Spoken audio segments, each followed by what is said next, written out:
What's going on, guys? Welcome to the video. Happy Sunday. Today is a long run. Well, it's 12 miles, so it's a moderate distance run. So we have 12 miles this morning. Woke up, drank some coffee, did some mobility, took G1M Sport, and now we're ready to go off on this 12-mile run. On the weekends, I like to wait a little bit to take off for my runs. I sleep in a little bit as opposed to during the week. So the sun's already up. The birds are already chirping. The old people are already walking around the neighborhood. 12 miles. Let's go. Also doing something a little bit different today. I'm going to carry this GoPro with me for the entire run. So you guys are going to go with me for this entire 12 miles. You can see my route that I do by Lake Georgetown. So let's go.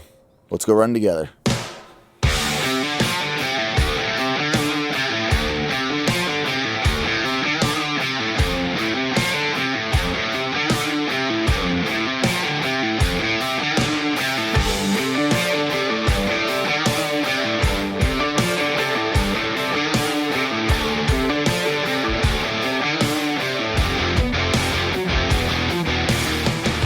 Now the first 3 miles of this course, which this is one of my favorite courses to run.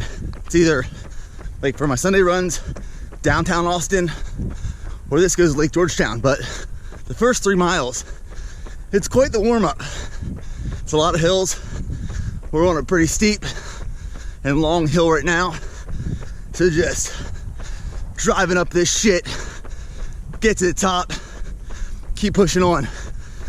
For those first 3 miles, always remind you, you're awake and you're alive.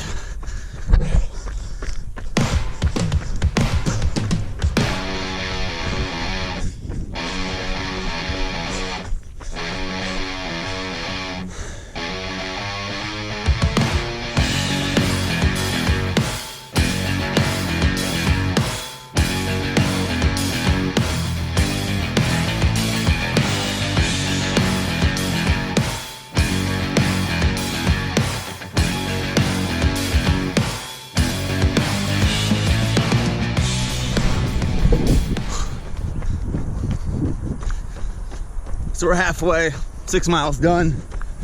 Right now we're at 6.29 in 46 minutes, 45 seconds. Feeling good, baby.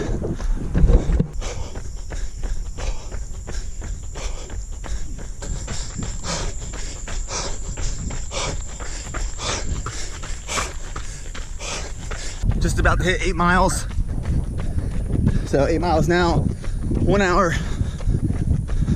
1 hour, 3 seconds. Hey, what's up? Hey, thank you. So what I like doing is breaking up these 12 milers, mile 1 to 4, 5 to 8, 9 to 12. So now, because we just crossed mile 8, we're on the back third.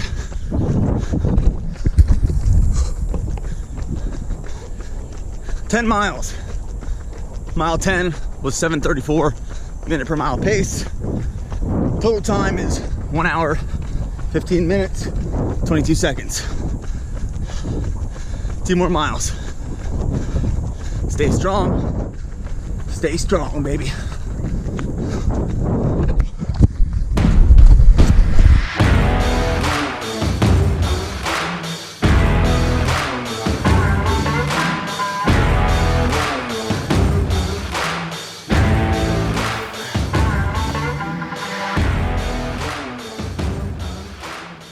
So 12 miles is complete. That was done in 1 hour, 30 minutes, 35 seconds at a 7:33 minute per mile pace. It was not necessarily hot, but it was super humid. And as always, here's the test of the sweat level. Here's my socks. Are we ready? Yes, it was a sweaty one, but it felt good. Felt good. Now on the last mile of my run, I shit you not, I'm constantly thinking about this mixture right here. My body's just like craving this nutrient powerhouse when I finish a long run. So 1 scoop of strong greens. We're gonna throw the pineapple coconut right in there. 1 scoop of strong reds, strawberry. We're gonna throw that in with the greens. Then we're gonna whisk it up with this little hand mixer, just like that. Nice and juicy. And I'm gonna wash down, you guys know, 4 capsules of strong multivitamin and the GOAT, 1 capsule of strong joints. Game changer, baby. Steph. Yes. Go ahead and tell me how we plan meals for the week and how we build our grocery list. I plan the meals for the week and how I build the grocery list. Yeah, tell me how you do that. I use my notepad that I created myself from my business, Rock Paper Pretty. But basically, I just sit down on Sundays and I go on Pinterest, I go on cookbooks, I go on my cookbooks. I make the menu for the week, so we're about halfway through right now. And then I go ahead and make my shopping list, which today we're going to do online shopping and do curbside pickup. So that's how I do it. But rockpaperpretty.com. Right now, we're trying to plan Sunday dinner because Sunday dinners are one of our favorite dinners. My vote for tonight is chicken parmesan. I personally believe I make some of the best chicken parmesan in the entire world. Steph is feeling, what were you feeling? I don't know, but we can do that. Oh.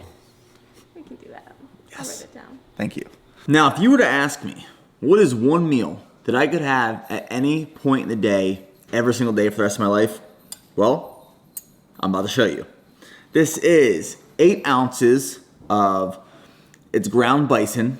I could do like elk, bison, beef, about 8 ounces of that. And then a cup and a half of jasmine rice, jasmine or basmati rice with some sea salt in there. And then, that's good on its own. It really is. You take some guacamole, the guacamole right on top there. And then ketchup. You guys know I'm big ketchup family, big ketchup house, big ketchup person. And then each spoonful, you go for some rice, you go for some ground bison, you go for some guacamole, and then you grab some ketchup on top. I could eat it every day of my life.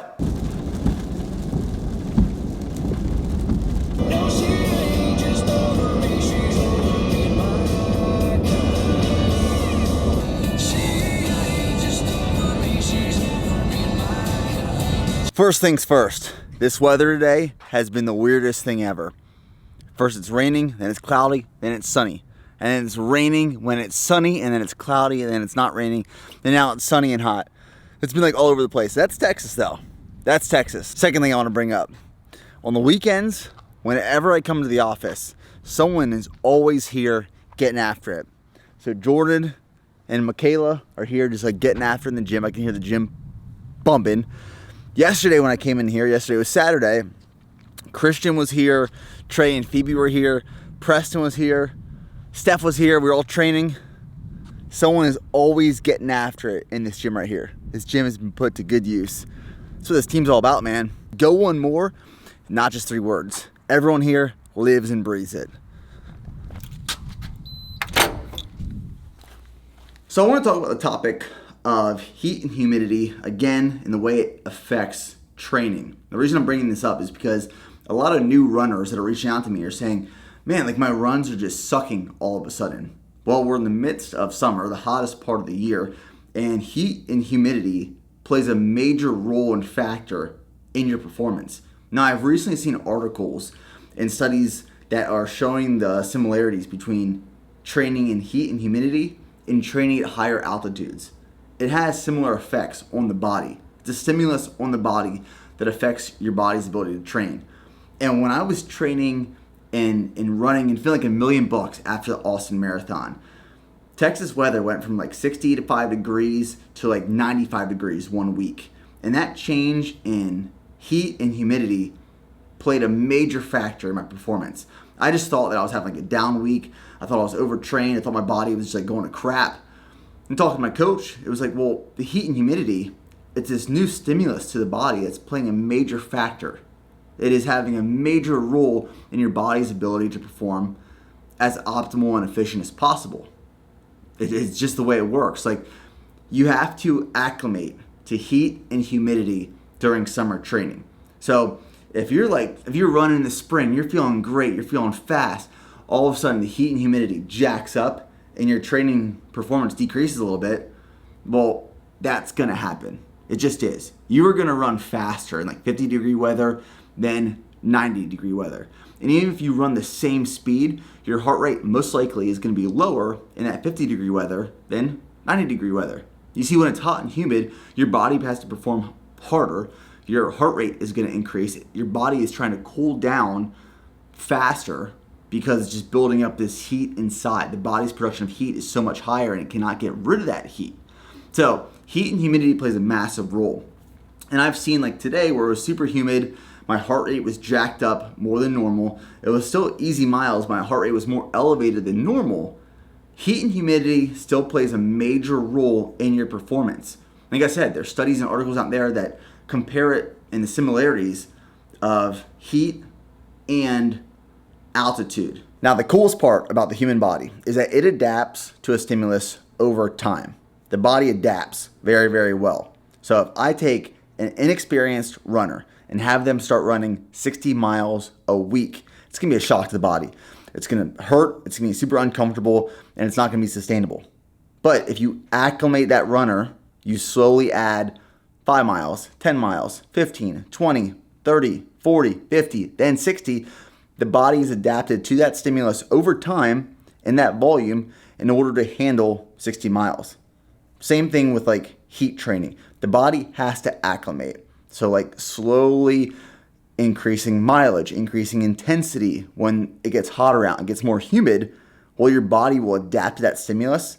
So like right now, my body handles heat a whole lot better than it did 2 months ago.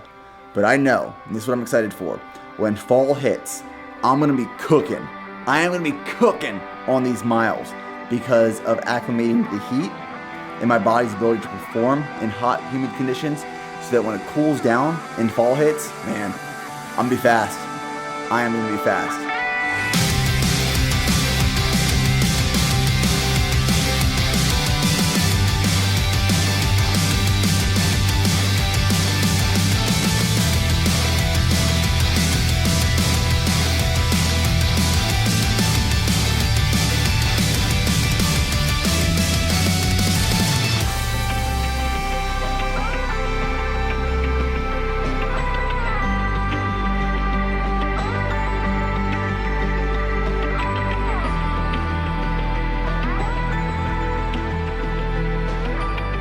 And just like that, it is raining again. So I hit a little leg hypertrophy session, which I like to do on my longer run days, which are on Sundays, just to get some volume in, because then I'm just not going into some high volume stuff to kick off the week.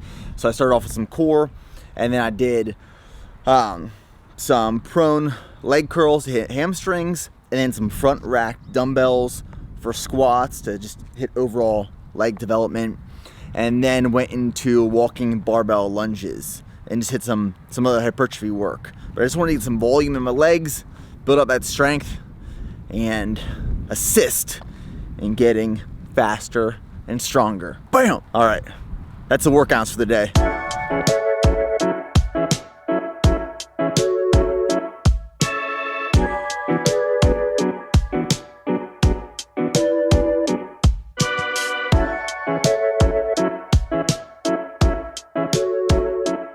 Alright guys, welcome back to the infamous Nick's Kitchen. And today we're doing my homemade chicken parm with some homemade pasta as well. So this is what you're gonna need.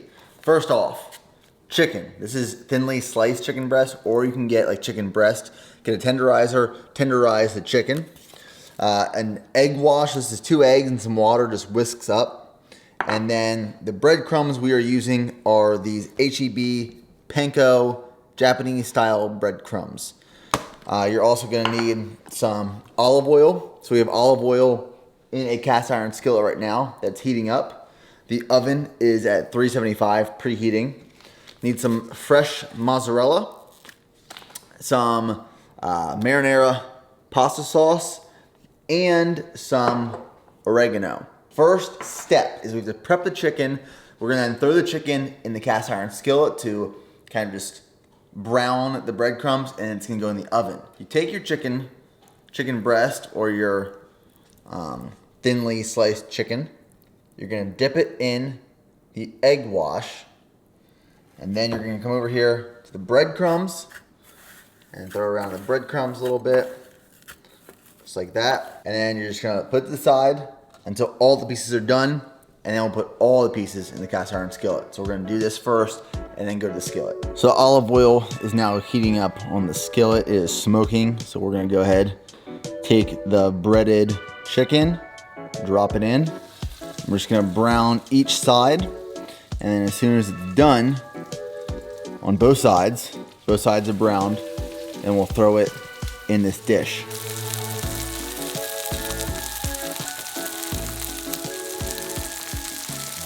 Chicken is here. I'm gonna have two, Steph's gonna have one. We have our oregano. I'm gonna do, and Remy's trying to get some. We're gonna go Remy, it down. Oregano heavy, and then do a little bit of this HEB marinara sauce on each one. It smells delicious. I wish you guys could smell this right now. Just gonna do 2 to 3 spoons of marinara on each. Now, we have these mozzarella slices. Each piece of chicken is gonna get 2. This right here is gonna go in the oven, which is preheated, 375, for probably like 20 minutes. So this right here is our homemade pasta maker. It's awesome, we love it. It's by Philips. It's pretty intuitive. You just add, so this is 250 grams of flour, and then this is an egg and water mixture. So first thing you do is throw the flour right in there, put the top on, press start, and then add the egg and water mixture right in here, and we're gonna make some pasta.